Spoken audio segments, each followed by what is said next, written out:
Praise the lord, హల్లెలూయా. శుభోదయం. మన ప్రభువును రక్షకుడైన యేసే నామపేట మన కర్మేల్ రివైవల్ మినిస్ట్రీస్ ద్వారా దేవుడు అనుగ్రహించుచున్న ఈ అనుదినపు అభిషేక వర్తమాన కార్యక్రమాలు మీ అందరికీ ఆశీర్వాదకరంగా దీవెనకరంగా ఉన్నాయని మేము నమ్ముతున్నాం. ఈ సంవత్సరం అంతా కూడా ప్రభు రాకడ పర్యంతం ఈ పరిచర్య ఈ విధంగా కొనసాగడానికి మీ అనుదిన ప్రార్థన సహాయాన్ని మేము కోరుకుంటున్నాం. ప్రభువు ఖచ్చితంగా మనకు తన కృపను విస్తరపరిచి బలపరిచి నడిపించునుగాక. ఆమేన్. హల్లెలూయా. ప్రియులారా, మరి ఈ దినపు దేవుని యొక్క లేఖనంలో trust in God or faith in God. So దేవుని యందు విశ్వాసం ఉంచటం వలన మన జీవితాలకి కలుగుతున్నటువంటి ప్రయోజనాలు ఇప్పుడు మనం తెలుసుకోబోతున్నాం. సింపుల్గా మనం ఒక చిన్న మాటలో ఈ దినపు దేవుని యొక్క వాక్య భాగాన్ని మనం జ్ఞాపకం చేసుకుందాం. రోమపత్రిక 4:8 దావీదుడు పౌలు గారు ఈ మాట చెప్తుంది. ప్రభు చేత నిర్దోషి అని ఎంచబడిన వాడు ధన్యుడు అని దేవుని యొక్క లేఖనం మనకు తేటగా చెప్తుంది. సో ఎప్పుడు దేవుడు ఒక వ్యక్తిని నిర్దోషిగా లేకుంటే పరిశుద్ధుడిగా పవిత్రుడిగా మారుస్తాడు అని అన్నప్పుడు దేవుని యందు విశ్వాసం ఉంచటము. ఈ యొక్క రోమపత్రికలో ఐ థింక్ 10వ అధ్యాయంలో ఆ మాట ఏమని చెప్తుందంటే, యేసు దేవుని కుమారుడని నోటితో ఒప్పుకొని హృదయమందు విశ్వసించినప్పుడు మన జీవితంలో దేవుడు రక్షణ భాగ్యాన్ని ప్రారంభింపచేస్తున్నాడు. అనగా ప్రభువు మనల్ని మన పాపం నుంచి విడిపిస్తున్నాడు. దేవునికి మహిమ కలుగునుగాక. అలాగే మనం గమనించినప్పుడు మనము దేవుని యందు విశ్వాసం ఉంచుచున్నాం. ఎందుకంటే ఆయన్ని మనం చూడలేదు. 2025 సంవత్సరాల క్రితం ఆయన ఈ భూమి మీదకి వచ్చాడని ఇప్పుడున్న క్యాలెండర్ బేస్లో మనం చెప్పగలుగుతున్నాం. మరి మనం ఎవరూ వెళ్ళి చూడలేదు, కానీ పరిశుద్ధ గ్రంథం లేఖనాలు చెప్తున్నటువంటి ఈ సత్యాన్ని మనం నమ్ముతున్నాం కనుక నమ్ముటని వలనైతే నమ్మువానికి సమస్తం సాధ్యము అని, అలాగే చూచి నమ్మిన వారి కంటే చూడక నమ్మిన వారు ధన్యులని యేసయ్య చెప్పినటువంటి వాక్య ప్రకారంగా మనము యేసయ్యను లిటరల్గా అక్షర సంబంధంగా మన వల్లే శరీరధారిగా ఉన్న యేసయ్యను మనం చూడలేదు, కానీ ఆయన వచ్చాడని, ఆయన శరీరధారికి భూమి మీదకి వచ్చాడని, మన కొరకు ఆయన సిలువలో తన ప్రాణం పెట్టాడని, ఆయన రక్తం కార్చి చనిపోయి పాతి పెట్టబడి తాను చెప్పినట్లుగానే 3వ రోజున మృతుల నుండి తిరిగి లేచాడని మనం నమ్ముతున్నాం, విశ్వసిస్తున్నాం. హృదయమందు నమ్మి విశ్వసించి మన పాపములు మనం నోరు తెచ్చి ఒప్పుకోలు చేసినటువంటి ఆ క్రమాన్ని బట్టి ఆయన ద్వారా మన జీవితాలు పరిశుద్ధపరచబడుతున్నాయి, పవిత్రపరచబడుతున్నాయి. దేవుడు మన జీవితాలని ఆయన పవిత్రంగా చేస్తున్నాడు, మన జీవితాలను ఆయన పరిశుద్ధపరుస్తున్నాడు. అనగా ప్రభు యొద్దకు రాక మునుపు వరకు మనకు తెలుసో తెలియకో చెరిగించినటువంటి మన ప్రతి యావత్తు పొరపాట్లు తప్పిదాలని ఆయన మన్నించి కడిగి పవిత్రులుగా ఆయన మనల్ని చేస్తున్నాడు. తద్వారా మన జీవితాలకు ఏమొస్తుందంటే సమాధానము, నెమ్మది, ఆశీర్వాదం. ధన్యుడు అనగానే ఆస్వాదించబడిన వాడు అనగా సంతోషం, సమాధానం, నెమ్మదితో ఉన్నటువంటి కుటుంబము, వ్యక్తిగత జీవితము, లేక సంఘము, లేక గ్రామము, ప్రాంతము అని మనం చెప్పవచ్చు. ప్రియులారా, మన దేవుని యొక్క వాక్యం తేటగా చెప్తుంది, ఆ పట్టణం అంతటికి మిగులు సంతోషము కలిగి ఉన్నవారు. అపోస్తలుల కార్యం 8వ అధ్యాయంలో మనం గమనించినప్పుడు ఆ పట్టణం అంతటికి మిగులు సంతోషము కలిగింది.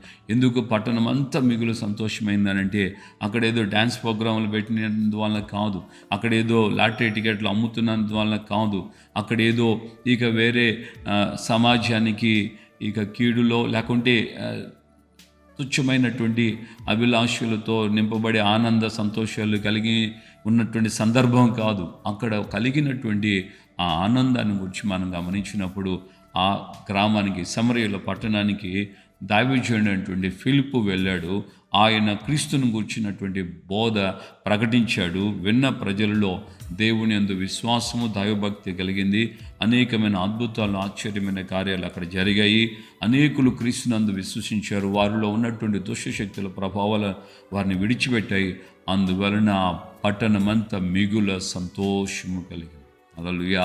ఈరోజు మన ఊరికి సర్కస్ చేసే వాళ్ళు వచ్చారంటే చాటింపు వేసినప్పుడు చాలా సంతోషంగా అందరూ సర్కస్ చూడడానికి వెళ్ళారు. లేకుంటే ఒక సినిమా గురించి అనౌన్స్మెంట్ వస్తే పలానా నాయకుడు వచ్చాడు, సినిమా వేస్తున్నారని దాని గురించి లోకంలో సంతోషం. కానీ ఇక్కడ మనం గమనిస్తే పట్టణం అంతటికి మిగులు సంతోషం. క్రీస్తు సువార్త వారికి వినబడింది, వారు విశ్వసించారు, వారు తమ పాపాలు విడిచిపెట్టారు, యేసు ప్రభువును రక్షకుడు అంగీకరించారు. తద్వారా పట్టణానికే మిగుల సంతోషం కలిగింది. మరి ఈ రోజున నీకు వ్యక్తిగత జీవితంలో, నీ కుటుంబానికి, అలాగే నీ యొక్క ప్రాంతానికి, నీ సంఘానికి ఈ విధమైన ఆశీర్వాదము దేవుని యందు విశ్వాసము ద్వారా కలుగుతుందన్న విషయాన్ని మర్చిపోవద్దు. అలాగా ఒకవేళ నువ్వు పొందకపోతే ఈ రోజునైనా ఆ సంతోషాన్ని, ఆనందాన్ని పొందడానికి దేవునికి అప్పగించుకో. దేవుడు తప్పకుండా నిన్ను, నీ కుటుంబాన్ని, నీ సంఘాన్ని, నీ ప్రాంతాన్ని ఆయన సంతోషంతో నింపుతాడు. కృప మనకు తోడుగా ఉండనుగాక. ప్రార్థన చేసుకుందాం. ప్రేమగల తండ్రి, మీకు వందనాలు. ఈ ఉదయకాలం ముందు మాతో మీరు మాట్లాడి మమ్మల్ని మీరు ధైర్యపరిచారు, బలపరిచారు. అయ్యా, మీ అందు విశ్వాసము, trust in God, faith in God, అయ్యా దేవుని యందు విశ్వాసము లేక దేవుని యందు నమ్మకము మా జీవితాలకి గొప్ప ఆనందం, సంతోషం, సమాధానం మాకు కలిగింపు చేస్తుందని మీ లేఖనాలు మాకు తేటగా చెప్పాయి. అది వ్యక్తిగతంగా కావచ్చు, కుటుంబంగా కావచ్చు, సంఘంగా, లేకుంటే ఆ పట్టణంగా, గ్రామంగా అయ్యా సంతోషం, ఆనందం రావాలంటే మీ అందు విశ్వాసము, మీ ద్వారా విశ్వసించిన వారికి కలుగుతున్న పాప క్షమాపణ ప్రభావాలుగా మాకు మీరు సహాయం చేయండి. మీ అందు విశ్వాసం ద్వారా మా జీవితాల్లో కలుగుతున్న ఆనందాన్ని, సంతోషాన్ని మేము దినదినం అనుభవిస్తూ మరి ఇంతగానైనా మీ అందు విశ్వాసంలో ఎదుగునట్లుగా కృప దయచేయండి. ఒక ఉన్నతమైన అభిషేకంతో బిడ్డలను మమ్మల్ని అందరినీ బలపరిచి నడిపించండి. ఘనమైన నామం తెచ్చుకోమని యేసు నామములో ప్రార్థన చేసి పొంది ఉన్నాము తండ్రి, ఆమేన్. మన ప్రభువును రక్షకుడైన యేసే యొక్క ప్రేమ, తండ్రి అయిన దేవుని యొక్క ప్రేమ, కృప, ఆయన యొక్క ఆత్మ ద్వారా కలుగుతున్న సన్నిధి, సమాధానం, నిత్య ఆదరణ, ఆయన రాకడ పర్యంతం అన్యోన్యమైన సహవాసంలో దేవుడు మనలో ఒక్కొక్కరిని బలపరిచి నడిపించును గాక. ఆమేన్, ఆమేన్, ఆమేన్. హల్లెలూయా. ప్రభుపేట అందరికీ వందనాలు. నిత్యముగా దేవుని యందు విశ్వాసం, దేవుని యందు నమ్మకం మన జీవితాల్లో గొప్ప ఆనందాన్ని, సంతోషాన్ని ఆయన కలుగింపచేస్తున్నాడు. మనకు మాత్రం కాకుండా కుటుంబానికి మాత్రం కాకుండా మన ప్రాంతానికి మాత్రమే కాకుండా మన యొక్క సంఘానికి కూడా దేవుడు ఈ విధంగా ఆనందాన్ని, సంతోషాన్ని కలిగింపచేస్తున్నాడు. ఈ మొదటి శనివారం దేవుని సన్నిధిలో మీరు అందరూ కూడా ప్రార్థనలో దేవునిలో ఎదగాలని, అలాగే మొదటి శనివారం సాయంకాలం కూడా ప్రార్థన ఉంటుంది. ప్రార్థనలో మీరందరూ కూడా పాలు పొందాలని నేను అటు సంఘ బిడ్డలకి, అటు ఈ మాటలు వింటున్న ప్రతి దైవజనునికి, విశ్వాసులకి కూడా నేను హృదయపూర్వకంగా తెలియచేస్తున్నాను. ఈ మొదటి శనివారం రోజునే ప్రార్థనలో మనం ఎదుగుతూ ప్రభు రాకడకు, రాజ్యానికి విశ్వాసంలో ఈ స్టెప్ బై స్టెప్ ఈ ఫెయిత్ని, ఈ యొక్క సహవాసాన్ని బాగా చక్కగా మనం అలవర్చుకుంటూ ప్రభువులో మనం ముందుకు సాగాలని సేవకుడిగా కోరుకుంటున్నాను. కృప మనల్ని ఆ విధంగా బలపరిచి నడిపించును గాక. ఆమేన్, హల్లెలూయా. సో మీ అందరికీ మేము గత మాసంలో 2 నెలలుగా తెలియచేసినట్లుగా క్రొత్త పాటను మనం రిలీజ్ చేయబోతున్నాం. 6వ తేదీ అనగా సేవకుల కూడికలో ఆ పాటను రిలీజ్ చేయడానికి మేము ప్రయత్నం చేస్తున్నాం. ప్రభు యొక్క సహాయము అనుగ్రహించబడినట్లుగా మీ అనుదిన ప్రార్థనలో జ్ఞాపకం చేసుకోవాలని ప్రేమతో కోరుకుంటున్నాను.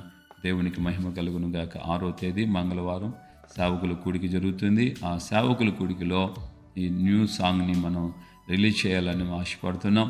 ప్రభు ఆ విధంగా ఆ యొక్క పాట ద్వారా తన నామాన్ని మహింపరుచుకుంటూ అనేకులకి ఆశీర్వాదంగా, దీవెనకరంగా దేవుడు మార్చినట్లుగా మీ యొక్క ప్రార్థనలో జ్ఞాపకం చేసుకోవాలని ప్రేమతో కోరుకుంటున్నాను.